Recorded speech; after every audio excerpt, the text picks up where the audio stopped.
ಬ್ರಾಹ್ಮವತ್. ಅವನು ಶರಣಬಸವೇಶ್ವರ ಸ್ಕೂಲಲ್ಲಿ SSLC ಓದ್ತಿದ್ದಾನೆ.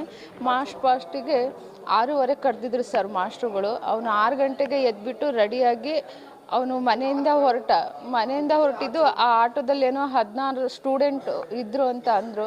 ಅದು ಎಲ್ಲೋ ಬಸ್ಸಿಗೆ ಏನೋ ಗುದ್ದಿದೆ ಅಂತ ಅಂದರು. ಯಾರೋ ಫೋನ್ ಮಾಡಿದ್ರು ಸರ್. ಅವನಿಗೆ ಎತ್ಕೊಂಡ್ಬಂದಾಗ ಪ್ರಜ್ಞೆ ಇರಲಿಲ್ವಂತೆ. ಅದು ಅವ್ರು ಫೋನ್ ಮಾಡಿದಾಗ ನಾವು ಬಂದ್ವಿ ಸರ್. 7 ಸ್ಟಿಚ್ ಹಾಕಿದ್ದಾರೆ ಸರ್. ಅವನ್ನೆಲ್ಲರೂ ಹಿಂಗೆ ಪ್ರಾಣ ಅಲ್ಲ ಸರ್. ಒಂದೊಂದು ಆಟೋದಲ್ಲಿ 16-18 ಜನ ಮಕ್ಳಿಗೆ ಹಾಕಿದ್ರೆ ಅದು ಅಷ್ಟು ಸಣ್ಣ ಆಟೋದಲ್ಲಿ ಅವ್ರಿಗೆ ಕುತ್ಕೊಳ್ಳೋಕ್ಕಾರು ಬೇಕಲ್ಲ ಸರ್. ಇಲ್ಲ ನೀವು ಪೇರೆಂಟ್ಸವರು ಒಬ್ಬೊಬ್ಬರೇ ಕರ್ಕೊಂಬರ್ರಿ ಅಂತ ಅಂದಿದ್ದಿದ್ರೆ ನಾವಾರು ಕರ್ಕೊಂಡೋಗಿ ಪೇರೆಂಟ್ಸ್ಗಳು ಬಿಡ್ತಿದ್ವಿ ಸರ್.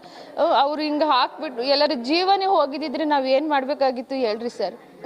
ನಾವು ಕಷ್ಟಪಟ್ಟು ಸಾಕಿರ್ತೀವಿ. ಅವ್ರೇನೋ ಸ್ಕೂಲಲ್ಲಿ ಅವ್ರು PT ಮಾಸ್ಟ್ರುಗಳಾರು ಪೇರೆಂಟ್ಸ್ ಜೊತೆ ಕರ್ಕೊಂಬರ್ರಿ ಅಂತನಾರು ಹೇಳಬೇಕು ಸರ್. ಅವ್ರು ಏನು ಅನ್ನಲಿಲ್ಲ. ನಾವು ಹೋಗ್ತೀವಿ ಅಂದ್ರೆ ನಾವು ಅಮೌಂಟ್ ಕೊಟ್ಟು ಆಟೋದಲ್ಲಿ ಕಳಿಸಿದ್ವಿ ಸರ್. ಈಗ ಏನು ಮಾಡಬೇಕು ಹೇಳ್ರಿ ಸರ್. ಇವಾಗ SSLC ಸರ್, ಎಕ್ಸಾಮ್ ಬರಿಬೇಕು. ನಾವು ಕಷ್ಟಪಟ್ಟು ನಾವು ಓದಿಸಿರ್ತೀವಿ.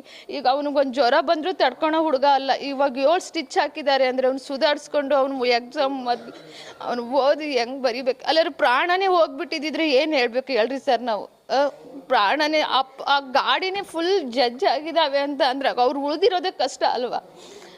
ಉಳಿದಿರೋದು ಎಲ್ಲ ಪೇರೆಂಟ್ಸು ಕಷ್ಟನೂ ನಾವು ತಿಳ್ಕೊಬೇಕಲ್ಲ ಸರ್. ಅವ್ರು ನೋಡಿದ್ರೆ ಬಾಯಲ್ಲಿ ಹಲ್ಲೆಲ್ಲ ಉದುರಿದೆ ಆ ಪಾಪುದು. ನನ್ನ ಮಗದಿತ್ತು ಅವ್ನದೆಲ್ಲರೂ ಒಳಗಡೆ ಪೆಟ್ಟು ಏನಾರು ಅವನದು ಪ್ರಜ್ಞೆನೇ ಇರಲಿಲ್ಲಂತೆ ಸರ್. ಯಾರೋ ತಗೊಂಬಂದು ಮಲಗಿಸಿರೋ ನನ್ನ ಮಗನ. ಅಕಸ್ಮಾತ್ ಜೀವನೇ ಹೋಗಿದ್ದಿದ್ರೆ ನಾವೇನು ಮಾಡ್ಬೇಕು ಹೇಳ್ರಿ ಸರ್. ನಾವು ಹೌಸ್ ಕೀಪಿಂಗ್ ಕೆಲಸ ಮಾಡಿಕೊಂಡು ಮಕ್ಳಿಗೆ 16 ಜನಕ್ಕೆ ಹುಡುಗರಿಗೆ ಯಾಕೆ ಹಾಕೋಬೇಕು ಸರ್ ಆಟೋದಲ್ಲಿ? ಯಾಕೆ ಸರ್? ಬೇರೆ ನಮ್ದು ಆಟೋದಲ್ಲಿ ಜಾಗ ಇಲ್ಲ, ಬೇರೆ ಆಟೋದಲ್ಲಿ ಹೋಗಿ ಅಂತ ಅಂದರೆ ಅವ್ರು ಹೋಗ್ತಾರಲ್ವ ಸರ್. ನೀವು ದುಡ್ಡಿನ ಆಸೆಗೆ ಅಂತ 16, 17, 8 ಜನ ಮಕ್ಳಿಗೆ ಹಾಕ್ಕೊಂಡು ಹಿಂಗೆ ಅಪ್ಪಚ್ಚಿ ಆಗೈತೆ ಅಂದರೆ ಆ ಮಕ್ಳಿಗೆ ನಾವು ಅಲ್ಲ ಸರ್. ಅವ್ನು ಉಳಿದಿರೋದೇ ಕಷ್ಟ ಅಲ್ವಾ ಸರ್. ಅವ್ರ ಪೇರೆಂಟ್ಸ್ ಯಾರೋ ಹೇಳ್ತಾರೆ ನಾನು ಎತ್ಕೊಂಡ್ಬಂದೆ ಅಮ್ಮ ನಿನ್ನ ಮಗನ್ನ. ಎಲ್ಲರ ಜೀವನ ಹೋಗ್ಬಿಟ್ಟಿದ್ದಿದ್ರೆ ನನ್ನ 15 ವರ್ಷದ ಮಗಗೆ ನಾನು ಕಳ್ಕೊಂಡ್ಬಿಡ್ತಿದ್ನಲ್ಲ ಸರ್. ಇವತ್ತು ನನ್ನ ಮಗನ ನಾನು ಕಳ್ಕೊಂಡ್ಬಿಡ್ತಿದ್ದೆ ಸರ್. ಅವ್ನು ತಲೆಗೆ ಪೆಟ್ಟು ಬಿದ್ದಿದೆ. ಒಂದು ಜ್ವರ ಬಂದರೂ ತಡ್ಕೊಳಲ್ಲ ಸರ್. ಅವನು ಜ್ವರ ಬಂದರೂ ತಡ್ಕೊಳಲ್ಲ.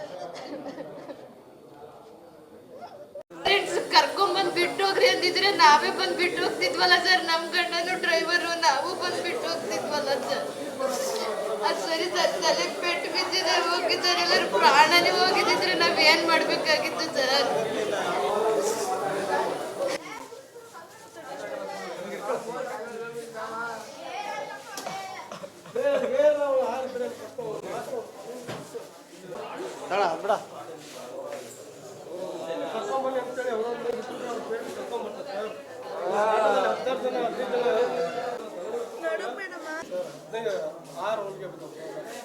ಗಾಡಿ ಸ್ಕೂಲ್ನವ್ರಿಗೆ ಅಷ್ಟು ಜವಾಬ್ದಾರಿ